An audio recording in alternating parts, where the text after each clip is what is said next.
Hi, Jenna. I'm excited to interview you to hear more about your deaf culture immersion experience. First of all, can you discuss the history of the system and/or population that you are visiting? Well, there's a lot of history in regards to the deaf community and deaf culture. And I think the first thing to point out is the Americans with Disabilities Act. This influenced the deaf community in many different ways, but I think the biggest way was that all providers must have ASL interpreters available and on call so that if they were to get a patient, if it was a doctor or a client, who happened to be a part of the deaf community and needed an interpreter, they would have that accommodation. Another important part of the history of the deaf community is the Bilingual Education Act, which basically made it so that curriculums must educate deaf students with all equal communication. So whatever their communication needs are, those needs must be met in order for them to have an equal opportunity of education.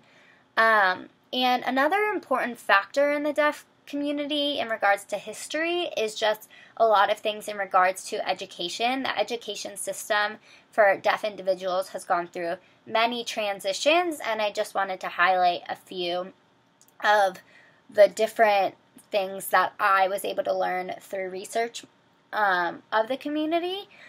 And I think one of the main things is whether deaf individuals should be in public education systems or if they should be in deaf schools with only deaf children. It's a big debate in the community, and I think it's important to focus on. And even within just the deaf schools, there are some schools that focus on teaching speech, and there are other schools that focus more on communicating with American Sign Language, and there's just a very large range of differences. So even within the community, there's a lot of cultural differences.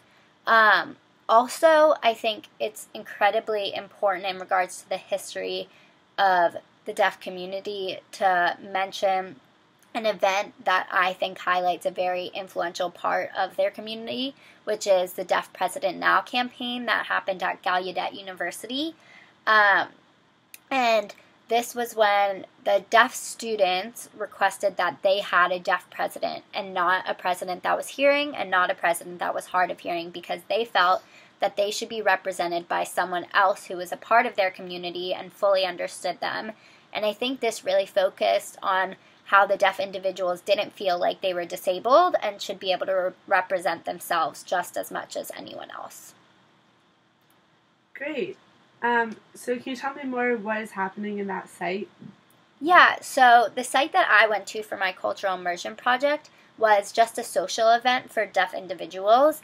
It was at the Starbucks on Atlanta Highway, and this was one of many social events that are promoted to deaf individuals in a lot of different cultures. They have different calendars and stuff like that to just share a lot of social events and opportunities for deaf people to come together. Cool. So what are some of the behaviors, norms, and values that you noticed while observing this experience? So there are a lot of different behaviors. I think one of the biggest things was the big gestures that were used in order to communicate how they were feeling, and this was a huge behavioral difference. A lot of times hearing people aren't as big with their gestures, but in order to fully communicate what they're trying to say, the deaf individuals used huge gestures. And they were also, I noticed, more touchy with one another. When they were getting each other's attention, they would tap a person and they would be very huggy, and that was a behavior that I really did recognize. And it's hard to explain the different behaviors that made me see this, but they really seemed like they cared about everyone in the community. And I think I just recognized that through all their behaviors. It just seemed like a very close-knit community that really cared deeply about one another. And did you feel different within this system or this population, this experience, than you do in everyday life? I actually did feel very different. First off, I had a language barrier, and while I have been taking ASL, I am not fluent in the language, and this was something that definitely set me apart from everyone else. And also, it's a pretty exclusive community. Even within the deaf community, not everyone is considered to be a part of the deaf culture.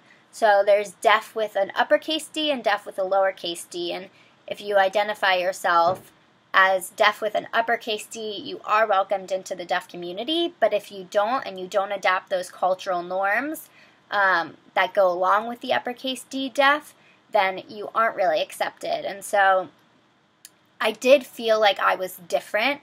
I mean, they come from a culture and experiences that I just will never understand, but I think it was eye-opening, and I did come in with an open mind, and that really made me feel like I was more a part of their community, even though I did feel very different than them. And so you mentioned that the people there were mostly all deaf. So how exactly do they communicate with each other? Specifically, how do they communicate their emotions? So the majority of the people at the event were deaf. There were also ASL students who were invited to be a part of the cultural immersion experience and put themselves in a different culture so that they can get a better understanding of what they're learning. And there were also customers, because it was in a public facility. It was Starbucks. So there were many hearing people there who honestly stared a little bit and were confused by what was happening, but understandably they were just witnessing something that they might not have experienced before and might have been curious about. But I would say the main way people communicated at this event was through American Sign Language, which, according to the National Association of the Deaf, is a visual language with signing the brain process linguistics information through the eyes. The shape, placement, and movements of the hands, as well as facial expressions and body movements, all play important parts in conveying information. So it was a lot more body than what I was used to, and I think that communication was difficult, especially for me, but I was able to communicate, especially if I didn't know a sign. I could always spell it out, and they would always be understanding and help me and explain things. But the majority of the communication there was American Sign Language, and it was very fast and very gestural, but it was really awesome to witness how they communicated with one another, especially in a big setting where they could just communicate from all the way across the room, and it wouldn't matter because they didn't have to be able to hear each other. So that was really cool. That's awesome. What preliminary cultural themes, patterns, or connections do you see emerging? So I think that there are three major cultural parts of their culture that I felt were highlighted through this event that I was able to witness. One is information sharing. They are much more open, what I realized, than a hearing person would be about all of their personal information. There were people I just met that were sharing very personal information with me, and I had to really take a step back because this wasn't something I was used to and figure out where they were coming from. And the hearing community is very individualistic, but the deaf community is very collectivist, so I think that's a big part of why they are so open with one another.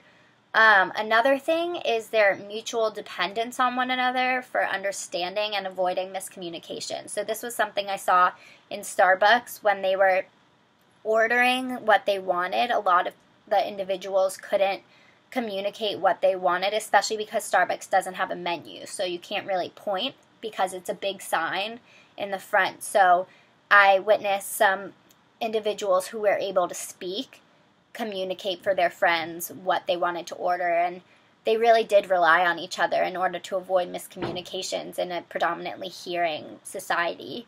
And another cultural aspect that I witnessed was they had a lot longer goodbyes, which was really interesting, and I did some research on this, and I found out that this actually stemmed from a while ago when they didn't have as easy communication. When they wanted to meet up with each other again, they would have long goodbyes in order to establish the next time they would meet and go into full detail because they couldn't as easily just pick up a phone and call. So when there wasn't video communication, it was essential to have these long goodbyes and establish the next time they were going to meet. So that's something interesting that I really did pick up on at the Starbucks event.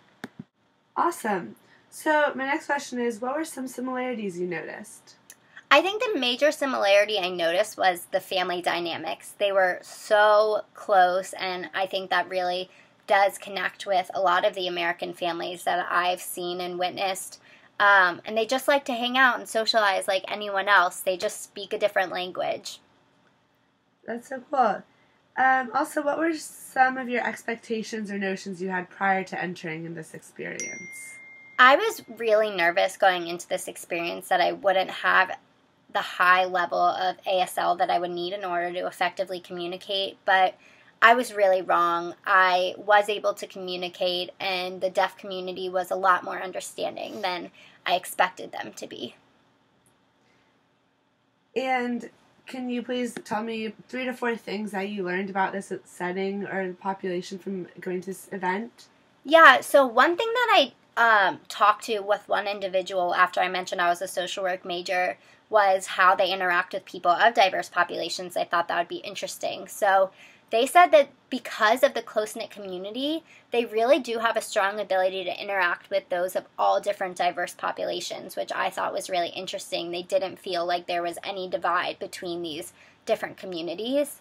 I also really realized that an achievement in the personal life is also an achievement for the community, and I think this really goes with the collectivist attitude that I was talking about a little earlier. I also talked, because I thought about social work and how compartmentalizing your life is important as a social worker, how that works with the deaf community, and an individual spoke to me about how this was really hard to do in the deaf community because there aren't that many providers. So your provider, like a social worker, might also end up being someone you know from somewhere else, and it's very hard to compartmentalize your lives. And the most interesting thing that I was able to learn throughout this experience was the 90% formula, which I learned from the Introduction to American Deaf Culture by Thomas K. Holcomb. And there are a lot of things in regards to the deaf community that have to do with 90%.